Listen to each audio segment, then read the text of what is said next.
দুনিয়াতে যত অদ্ভুত অদ্ভুত প্রশ্ন সব আপনি মুসা আলাইহিস সালামের মাথা থেকে পাবেন। বিভিন্ন বিষয়ে আল্লাহরে প্রশ্ন করতেন। সাইয়েদনা মুসা আলাইহিস সালাম আল্লাহরে বললেন, আল্লাহ আপনি আমার এমন একটা জিকির শিখাইয়া দেন যে জিকিরটার শব্দ আপনি আর আমি ছাড়া কেউ জানবে না।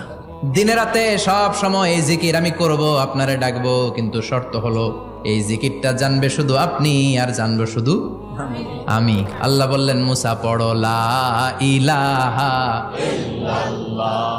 মুসা আলাইহিস সালাম কয়, মাবুদ এটা তো জাতীয় জিকির, সবাই জানে। আমি তো চাইছি এক্সেলেন্ট একটা জিকির, কারো কাছে নাই, শুধু আমি জানবো আর আমি পড়বো। আল্লাহ বললেন, মুসা এই লা ইলাহাকে যদি এক পাল্লায় রেখে দাও, তাম বিশ্ব, 7 আকাশ 7 জমিনটারে তুলে যদি তুমি আরেক পাল্লায় রেখে দাও, লা রাজাহাত কাফাতু লা ইলাহা ইল্লাল্লাহ, মুহূর্তের মধ্যে লা ইলাহার পাল্লা ভারী হয়ে যাবে।